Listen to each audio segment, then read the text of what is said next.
Good evening and welcome to the Armchair Fireside Chat for Executives. My name is Dawna Jones and I'm the host of the Evolutionary Provocateur podcast on www.management-issues.com. Today I'm here to talk about intuition, the return and the power of it as a tool for executives. We have several things that are forcing the return back to intuition. We've kind of lost it along the way, although entrepreneurs never lost it. But let's start with the factors that are having us go back and review and reconnect with that powerful tool within us.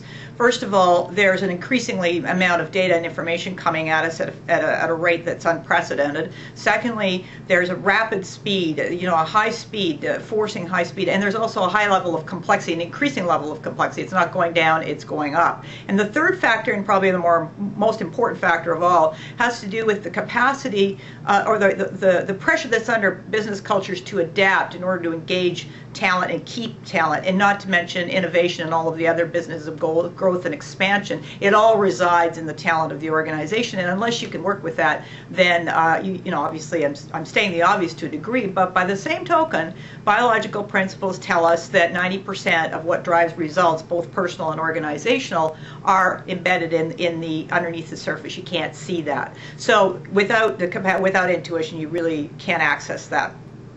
So that's the first thing. Now, what is intuition? Intuition is defined as the capacity to access the subconscious, essentially that 90%.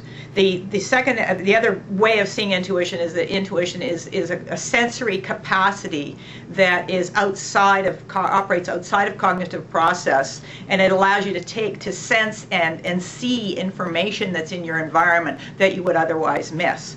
Now, why is that so important right now? Well, let's just look at the simple aspect of plug and play, for example.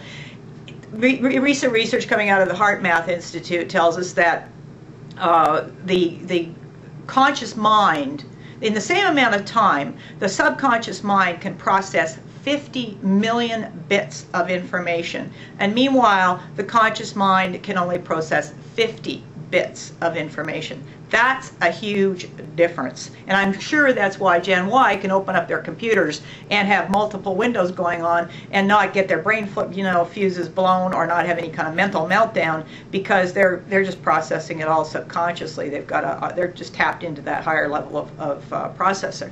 So what does this mean to you as an individual? Well, again, HeartMath tells us that recent research tells us that there are three different avenues, three different strengths that inform your intuitive muscle, shall we say. It doesn't necessarily mean you're going to have all of them, but it does mean you're going to have a strength in one or two. So in other words, it's a bit of a dynamic, but it's really critical that you know how you access it. What is it for you? It's different for everybody. What is it for you? The three are, first of all, implicit knowledge, and this is the basic inherent understanding you have that you've gained over the years. And the best example of that is a story that was in Fast Company years and years ago about a fire marshal who walked into a burning building and saw his crew all over the building, and in a nanosecond knew something was wrong, ordered the crew out, and right after that the floor of the building collapsed. Now, had they been in there, they all would have been killed.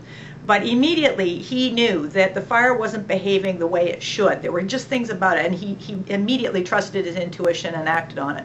That's implicit knowledge. The second domain is called, the second aspect is called energetic sensitivity. And energetic sensitivity is entangled and wired, kind of meshed with your emotional awareness. So those of you that have been dedicated to emotional intelligence and to raising your self-awareness, self-management, and the capacity to detach and see yourself emotionally are way ahead of the game, because it's the way in which you can pull back emotionally and see things and sense things from a completely different level.